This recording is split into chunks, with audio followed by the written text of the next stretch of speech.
নমস্কাৰ আপোনালোক সকলোকে পুনৰবাৰ আপোন নিউজৰ অন্য এটা ভিডিঅ' লৈ স্বাগতম জনাইছো 2025 চনত আপোনালোকে এই পাঁচটা কাম ভুলতেও নকৰিব যদি আপোনালোকে এই পাঁচটা কাম ভুলতেও কৰি ফেলায় তেন্তে আপোনালোক কিন্তু সাংঘাতিক বিপদত পৰিব পাৰে এই 2025 চনত কেন্দ্ৰ চৰকাৰৰ ফালৰ পৰা বিৰাটেই কঠোৰ হৈছে এতিয়া কেন্দ্ৰ চৰকাৰে এতিয়া আমাৰ ভাৰতবৰ্ষৰ জনসাধাৰণৰ বাবে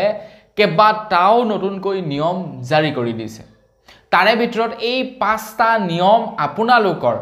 বেংকৰ একাউণ্টৰ লগত সম্পৰ্কীয় আপোনালোকৰ পইচা পাতিৰ লগত সম্পৰ্কীয় কৈছে এই পাঁচটা কাম কৰাৰ ক্ষেত্ৰত আপোনালোকে সদায় আতৰি থাকিব যদি আপোনালোকে এই পাঁচটা কাম কৰি পেলায় তেন্তে আপোনালোক জেল পৰ্যন্ত যাব পাৰে বুলি জনাইছে আৰু এনেকুৱা নহয় যে আপুনি আজি জেললৈ গ'ল কালিলৈ ওলাই গুচি আহিলে তেনেকুৱা নহয় মানে লম্বা যাব পাৰে যেনেকৈ সুমি বিশাল তাৰ্কিক তেওঁলোকৰ অৱস্থা যি হৈছিল তো তেনেকুৱা ধৰণৰ আপোনালোকৰ হ'ব পাৰে তাৰ্কিক বাৰু বৰ্তমান তাৰ্কিক নাই ওলোৱা গোটেইজন আছে বাৰু যি কি নহওক তো তেনেকুৱা ধৰণৰ হয়তো আপোনালোকে ফচিব পাৰে গতিকে এই পাঁচটা কাম আপোনালোকে এই 2025 চনত ভুলতেও নকৰিব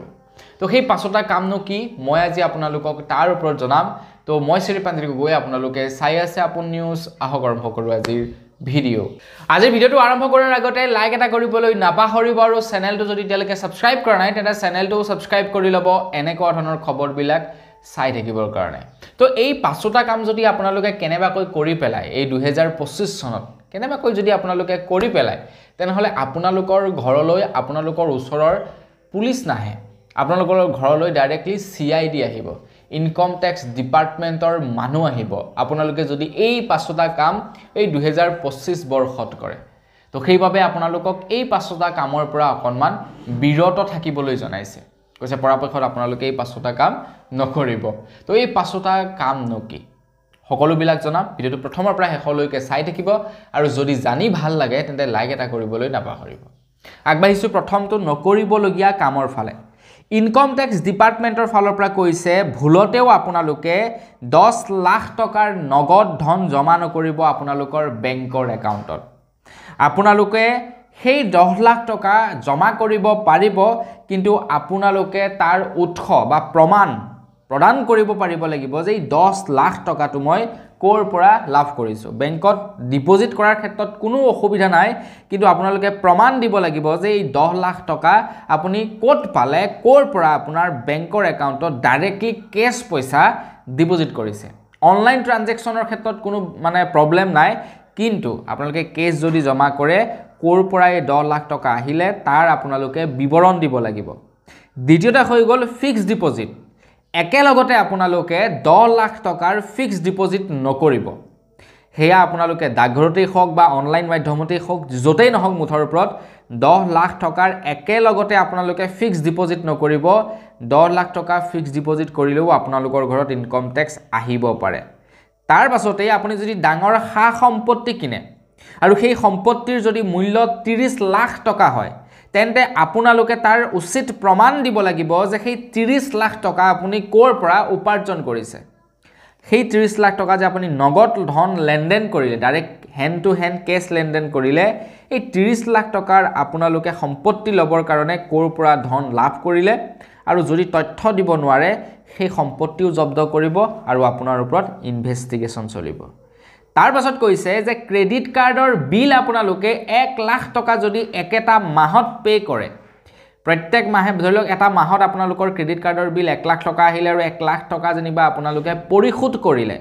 তো সেই ক্ৰেডিট কাৰ্ডৰ বিৱৰণো দিব লাগিব আপোনালোকে ক্ৰেডিট কাৰ্ডৰ বিল পৰিশোধ কৰাৰ বিৱৰণ আপোনালোকে দিব লাগিব যে আপুনি এই 10 লাখ টকাৰ ক্ৰেডিট কাৰ্ডৰ বিল 1 লাখ টকাৰ ক্ৰেডিট কাৰ্ডৰ বিল পৰিশোধ কৰিবৰ কাৰণে টকা কোৰ পৰা লাভ কৰিলে 1 লাখ টকা 10 লাখ নহয় 1 লাখ টকাৰ বিল পে কৰিবৰ কাৰণে কোৰ পৰা টকা লাভ কৰিলে কাৰণ 1 লাখ টকা যদি আপোনালোকে ক্ৰেডিট কাৰ্ডৰ বিলে পে কৰে বাকি আপোনাৰ খৰচা আছে তো ইমানখিনি আপুনি উপাৰ্জন কৰে কোৰ পৰা তাৰ আপুনি তথ্য দাঙি ধৰিব লাগিব একেবাৰে হেখৰটো নকৰিবলগীয়া কাম হৈছে মিউচুৱেল ফাণ্ড বা শ্বেয়াৰ মাৰ্কেট বা ধৰি লওক আপোনালোকে ষ্টক মাৰ্কেটত যদি পইচা লগাই নতুনকৈ যদি ট্ৰেডিং কৰিবলৈ আৰম্ভ কৰিছে তেন্তে আপোনালোকে 10 লাখ টকাৰ একেলগতে ট্ৰেডিং নকৰিব বা ট্ৰেড নকৰিব বা মিউচুৱেল ফাণ্ডত আপোনালোকে শ্বেয়াৰ ক্ৰয় নকৰিব বা SIP নকৰিব নহলে তাতো আপোনালোকে ফচিব পাৰে বুলি জনাইছে মানে কি হৈছে এতিয়া ব্ল্যাক মানি বহুত আছে ব্ল্যাক মানি উলিয়াবৰ কাৰণে 2000 টকীয়া পইচাৰ প্ৰৱৰ্তন কৰিছিলে পুৰণা পইচা বন্ধ কৰিছিলে কিন্তু ব্ল্যাক